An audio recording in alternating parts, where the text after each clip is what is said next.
Episode की शुरुआत होती ही जुमी बहुत ज्यादा घबराई हुई थी कि व्हाट भला चेयरमैन की वाइफ कैसे पता चल गया कि मैं प्रेग्नेंट हूँ। वो पूछती है कि जुमी तुम मुझे बताओ कि क्या तुम ऐसा चीज़ें करने के पहले कुछ ज़्यादा केयरफुल रहना चाहिए था। वो कहती कि पहले तो तुम मुझे बताओ कि भला तुम्हें ऐसा चीज़ के बारे में पता कैसे चल गया। ओ वेल, तो तुम तुम्हारी प्रेगनेंसी के बारे में बात कर रही हो तो तुम्हें पता है ना कि हम इंसानों के बीच में गॉसिप तो बहुत जल्दी फैल जाती है, इसलिए मुझे मेरे आस पड़ोस से पता चल गया था कि तुम ऐसा तैसा कुछ हो रहा है। और वेल एक्चुअली जब मैं रूमर को सुनी रही थी कि डायरेक्टर जोंग है उसने अपने लिए एक वुमेन को ढूंढ लिया, तब तो तुम कुछ ज़्यादा ही नाइव तरीके से छुप के बैठी हुई थी। वो कहती कि हाँ ठीक है बैठा, तुमने जो मेरे पे सारा कंसर्न दिखा है उस चीज़ के लिए थैंक यू। वो कहती कि अच्छा तो तुमने डिसाइड भी कर लिया कि तुम उस बच्चे को बर्थ देने भी वाली हो या तुम इन चीज़ों को लेकर कंफर्म हो। जुम्मी भी कंफ्यूज थी कि व्हाट भले ही मुझसे कैसा क्वेश्चन पूछ रही है और मैंने देखा है ह्यूमन का एटीट्यूड तो सेम है, कुछ ज़्यादा बाकी लोगों से अलग तरीके का है। वो कहती है कि वेल मैं ऐसा बस इसलिए पूछ रही हूँ क्योंकि मैं तुमको लेके बहुत ज़्यादा वरीड हूँ और सिचुएशन को लेके, क्योंकि वेल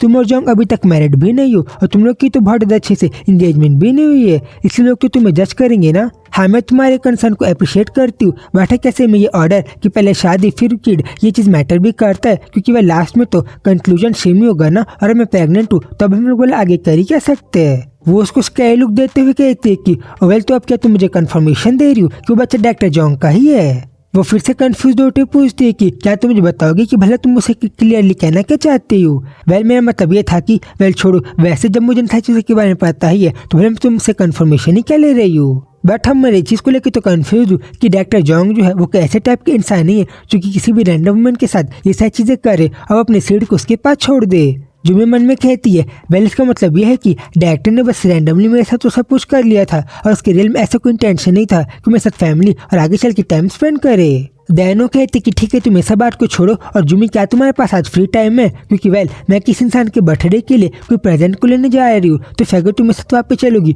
तो मैं तुम्हारे टेस्ट को भी देख लूंगी कि भला तुम किस टाइप की वुमेन हो और तुम क्या चीज़ों को प्रेफर करती हो। जब वो उसे मना करती है वो कहती कि ठीक है वेल मैं भी आज कुछ बिजी हूँ तो होपफुली कभी जब तुम्हें टाइम मिलेगा तो मैं आगे चल के तुम्हारे पर्सनैलिटी के बारे में जान लूंगी और वहाँ से आगे बढ़ जाती है। जिसके बाद तो जुम्मी कहती भी कि सेम रियली ह्यूमन तो कुछ ज़्यादा ही स्ट्रेंज है। और फिर थोड़े टाइम बाद उसके सारे वर्कर भी अपने काम को खत्म करके कैफे से बाहर चले जाते हैं। देन तभी जुम्मी को दिखाई देता है कि उसकी मॉम ने तो साजी शाम को पूरे 8 मिस कॉल किए थे। वो घबराते हुए कहती है कि वेल अब तो मुझे ऐसा लग रहा है कि मुझे मेरे पेरेंट्स को फेस टू फेस करना पड़ेगा और मुझे उन्हें आमने सामने मिलके मेरे साथ सिचुएशन के बारे में पता न चलेगा। बट जब वो लोग को सिचुएशन के बारे में पता चल जाएगा तो तुम्हें खुद कंफ्यूज हूँ कि भला घर का जो पूरा माहौल है वो भला अपसाइड डाउन भला कितना ज़्यादा बिगड़ जाएगा। देन तभी से जोंग की बात याद आती है जहाँ पे उसने उससे कहा था कि ठीक है जुम्मी अब अगर यहाँ से आगे तुम कभी भी कोई प्रॉब्लम में फंस जाओगी तो तुम मुझे जरूर से कॉल करना, तब मैं तुम्हें बचाने के लिए जरूर से आ जाऊँगा। अब उसे याद है कि तब उसने उससे कन्फर्मेशन भी किया था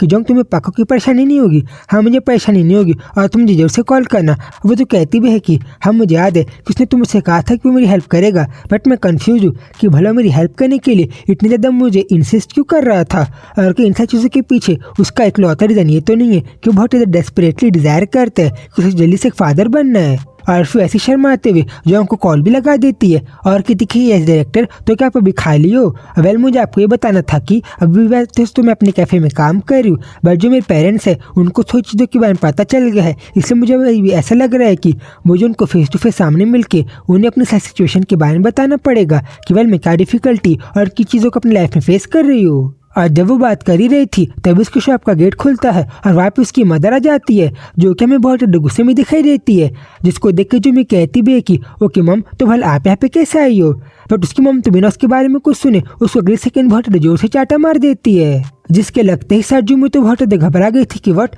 भला मेरी मम ने भी मेरे साथ ऐसे क्यों बिहेव किया। और वही दूसरी तरफ उसकी एम्बैरेसमेंट और भी ज़्यादा बढ़ते जा रही थी क्योंकि कॉल में लेके जोंग कहता है कि जुम्मी क्या तुम ठीक हो और क्या मैं तुम्हारे पास जल्दी से आऊँ क्योंकि मुझे तुम थोड़ी सी प्रॉब्लम में दिखाई दे रही हो। बट जब उसे कोई प्लान नहीं देती वो अपने वर्कर से कहता है कि ठीक है तो फिर तुम बिना कुछ काम को किए जल्दी से जुम्मी की शॉप में चलो क्योंकि शायद से उसको मेरी जरूरत है। वो उसे यस सर कह के जल्दी से वहाँ पे ले जाने के लिए आगे बढ़ जाता है। तभी हम देख पा रहे थे कि उसकी मॉम उसे चिल्लाते हुए कहती है कि और प्रेग्नेंट क्या तुम जैसे मैं ये सारी बातों को बता रही हो और जुम्मी कैसे में तुम्हारा दिमाग तो खराब नहीं हो गया है। और क्या तुम्हें ऐसे में ऐसा लगता है कि मैंने बस तुम्हें उस डॉक्टर के डायरेक्टर से बस ऐसी रैंडमली मिलाया था और मेरा कोई कारण नहीं था। मैंने तुम्हें बताया था ना कि जब मैं पहले अपने पूरी जवानी से एक गैंगस्टर हस्बैंड को झेल रही हूँ तब मैं अब जाके गैंगस्टर सन इन लॉ को तो बिल्कुल भी नहीं झेलने वाली, तो क्या तुम मेरी एक बात को भी नहीं मान सकती थी। और कमन तुम मुझे कोई तो रिप्लाई दो, और क्या तुम्हें मेरी बात भी समझ में नहीं आ रही? वो कहती कि मम भला फरबा मेरे साथ ऐसी क्यों रूडली बिहेव करती हो, क्योंकि आपको तो पता ही है ना कि अब लास्ट में तो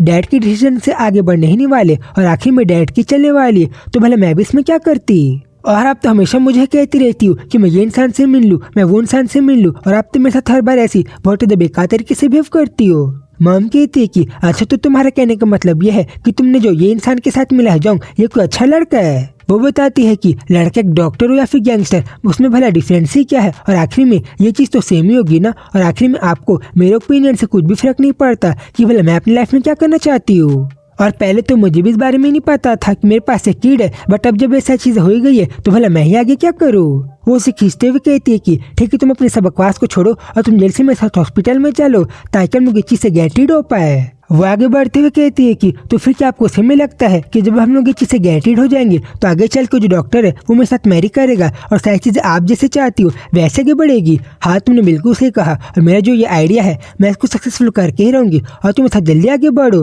और तब इसी धक्का मुक्की के बीच में जुमी तो बहुत बुरी तरीके से वही जमीन में गिर जाती है, जो चीज़ तो देखने में बहुत भयानक लग रही थी। और जब वो ऐसी गिरी हुई थी तब उसकी मॉम को तभी था विदाई नहीं आता, और वो कहती है कि same Jumi as a daughter तुमने तो आज मुझे बहुत डिसअपॉइंट कर दिया है और इस बात को तुम हमेशा याद रखना। और अब क्या तुम मुझसे कहना चाह रही हो कि अब तुम इस चीज को कंसिडर भी कर रही हो कि तुम उस गैंगस्टर जॉन के साथ मैरी करोगी? और जब अब तुमने इस चीज के बारे में डिसाइड ही कर लिया कि तुम उस किड को इस दुनिया में लाओगी, तो अब क्या तुम ऐसा भी कह रही हो कि आगे चल के तुमने ये भी प्लान कर लिया है कि तुम अकेले ही बिना शादी के उस बच्चे को रेज अप कर पाओगी और भला तुम उसका ध्यान कैसे रखोगी? वो कहती कि मम शादी करने दूसरी बात है, और अभी जो ये प्रॉब्लम है उसके बारे में थोड़ा सा आगे चल के सोच लूंगी कि भला मैं अकेले कैसे इस चीज को रेस करने वाली हूँ। उसकी मॉम बताती है कि जब तुम्हें पता ही था कि मैंने भला अपनी लाइफ में एक गैंगस्टर हस्बैंड के कारण कितने ज्यादा सफर किया है तुम्हारे फादर के कारण, तब भला तुम कैसे उन चीजों के बारे में सोचे बिना मेरे साथ ऐसे कर सकती हो? तुम मुझे जवाब दो जुमी। बट इस टाइम पे तो जुमी इतनी ज्यादा तकलीफ में थी कि उसका आंसर क्या दे, वो बेचारी तो खड़े ही नहीं हो पा रही थी।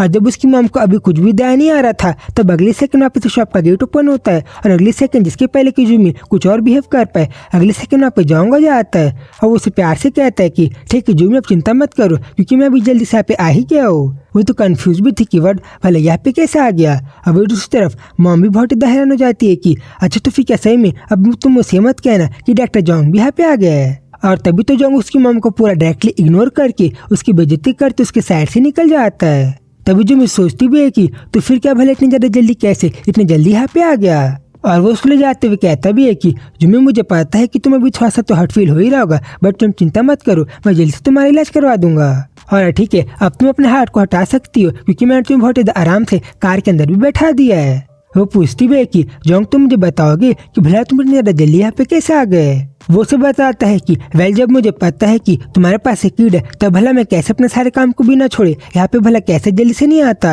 इसलिए तुम मेरे ऊपर इतना तो भरोसा कर ही सकती हो। वेल अच्छा ऐसा है क्या? फिर दैन अपने आप से कहती है कि सेम मैं तो अभी अपने आप को एक बहुत ज्यादा बड़ी इंजरी लगवाने से बार बार बची। देन जोंग भी कहता है कि जुमी अगर तुम्हें कोई तकलीफ हो रही थी तो फिर क्या तुम्हें मुझे पहले नहीं कॉल कर देना चाहिए था? वो बताते है कि वेल मुझे भी नहीं पता था कि मेरे साथ ऐसा होगा, इसलिए मैं बोला तुम्हें कैसे बहुत जल्दी कॉल करती। वो कहते कि ठीक है मैंने भी मुझे पता है कि तुम्हें थोड़ा सा तो शायद से अपने हिप्स में लगा होगा, इसलिए ठीक है तुम यहाँ पे एकदम आराम से बैठो। वो बताती कि हाँ ऐसा है, बट ठीक है मैं तुम्हारी बात को मान के बहुत आराम से बैठते हो, तुम चिंता मत करो। देन फिर आगे लोग थोड़ा सा ऐसी बात करते हैं कि कैसे भला थोड़े टाइम पहले अगर जोंग वहाँ पे नहीं आता तो भला जुमी की मम क्या क्या करती, वो जिसको सोच के तो लोग भी हैरान है। बट ठीक है थैंक गॉड के लोग बच गए। तभी जुमी कहती है कि ठीक है जोंग तुम इस बात को छोड़ो, और वैसे वेल थैंक यू जो तुम एक बहुत ज़्यादा जल्दी से मुझे बचाने के लिए मेरे पास आ गए, और मैं तो खुद कन्फ्यूज हूँ कि भला अगर तुम मुझे बचाने के लिए नहीं आते तो भला मेरा हल क्या होता। वो बोलता है कि वेल तुम मुझे नहीं तुम उन्हें ब्लेम करो, अपने पेरेंट्स को जिन्होंने तुम्हारे साथ ऐसा किया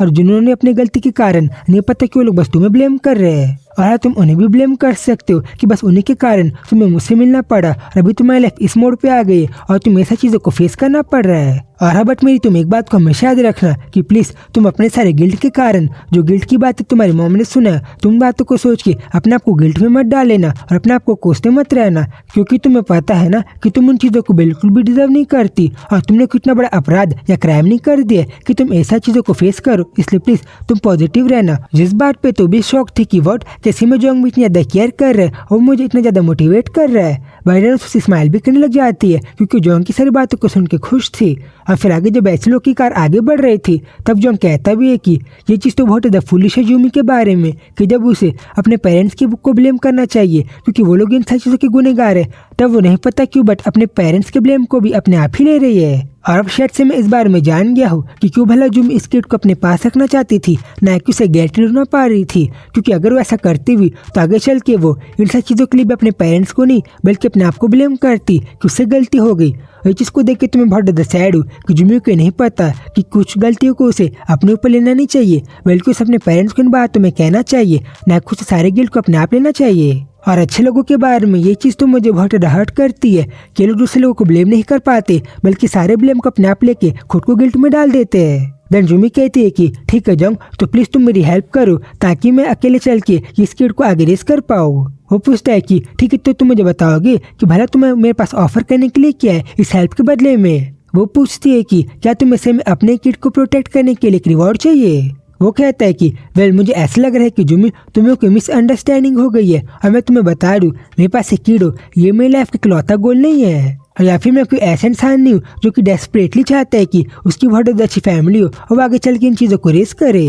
वो बताते हैं कि वेल मेरे पास ये चीज़ के अलावा तुम्हारे पास कुछ और चीज़ ऑफर करने के लिए भी नहीं है ना, तो फिर मैं भला तुमसे क्या ही और ऑफर करूँ। वो बताता है कि वेल तुम याद रखना कि मुझे उस किड के बारे में ज़्यादा केयर नहीं है, बट हाँ तुम एक अलग चॉइस हो और मैं तुम्हारे बारे में केयर करता हूँ, इसलिए ठीक है जब तक तुम थोड़े से प्रॉब्लम में हो मैं तुम्हारे पक्का से हेल्प करूँगा और मैं तुम्हें वॉच पक्का से करूँगा। और ठीक है, अगर तुम चाहते हो कि मैं ऐसा करूँ तो तुम अभी थोड़े टाइम के लिए नहीं बट तुम पूरे नेक्स्ट ईयर तक यानी पूरे अगले साल तक मेरे साथ ही रहना ताकि मैं तुम्हारा अच्छे से ध्यान रख पाऊँ। वो कहती कि ठीक है, अगर मुझे बस ये करना है और मुझे तुम्हारे साथ ही रहना है ताकि तुम उस किड को प्रोटेक्ट करो तो फिर ठीक है मैं ऐसा जरूर से करूँगी। देन वो कहता भी है कि वेल मैं इसको एडमिट भी करूँगा कि ये जो ऑफर है ये तुम हाइल और मेरे लिए दोनों के लिए बहुत ज़्यादा एक्साइटिंग है। और वेल मैं ही था ना जिसने तुम मुझसे कहा था कि मुझे झूठ बोलने वाले लोग नहीं पसंद, इसलिए ठीक है मैं भी तुम्हारी इस चीज़ को जान के बहुत ज़्यादा हैप्पी हूँ। और वेल जब आगे तुम्हें भी इस दुनिया में सर्वाइव करना तो फिर ठीक है हम लोग इस रिस्पॉन्सिबिलिटी को अपने साथ लेके आगे बहुत अच्छे से चलेंगे, ठीक है। जिस बात पे वो भी ऐसे कहती है और हम लोग सीधा हॉस्पिटल का सीन देखते हैं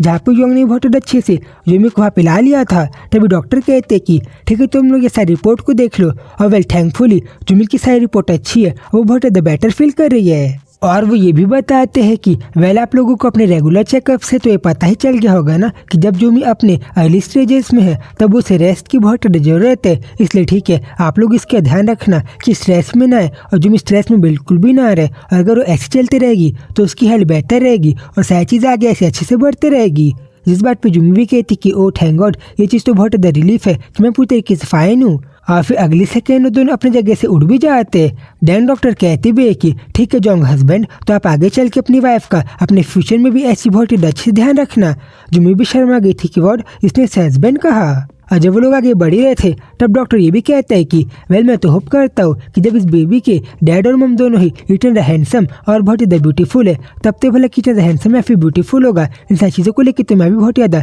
सरप्राइज और बहुत ज़्यादा हैप्पी हूँ। यूमी भी कहती कि थैंक यू सर जो आप मेरी इतनी सारी पॉजिटिव बातों को कह रहे हो। वो कहती कि ठीक है तो मैंने आप लोगों के लिए VIP रूम को अरेंज कर लिया है और यूमी की हेल्थ ताकि और ज़्यादा बेटर हो जाए आप लोग जल्दी से यूमी को वहाँ पे जाके वहीं पे एडमिट करा दो। और हाँ जब तक आपको वहाँ पे देखने के लिए कोई डॉक्टर नहीं आता तब आप वहाँ पे एकदम ज़्यादा कामली रह के बैठी करना। फिर देन जब यूमी अपने बेड के पास जाके बैठी गई थी तब एक नर्स से पूछती है कि ठीक है यूमी तो क्या तुम्हें अच्छा या फिर कुछ बुरा तो फील नहीं हो रहा। वो बताते कि नहीं मैं फाइन हूँ इसलिए आप मेरी ज़्यादा चिंता मत करो। वो कहती कि ठीक है तो फिर अगर आपको ऐसा कि कोई भी प्रॉब्लम फेस होगी तो आप जोर से मुझे कॉल करना और मैं आपके बुलाने पे यहाँ पे वापस आ जाऊंगी। देन तभी अगली सेकंड जोंग को नहीं पता कि बट कुछ काम आ जाता है जिसको देखते हुए आगे चल के अपने कुछ एम्प्लॉयर्स के पास आगे बढ़ जाता है। यूमी भी कहते हैं कि वेल मुझे ऐसा लग रहा है कि जोंग भी थोड़ा सा बिजी है तो मैं खुद कंफ्यूज हूँ कि वेल अचानक से इसको ऐसा क्या काम आ गया। देन वो कहती भी है कि वेल मुझे पता है कि थोड़े टाइम पहले मैंने मेरी मॉम से थोड़ा सा झगड़ा तो कर ही लिया बट मैं भी थोड़ी सी श्योर नहीं हूँ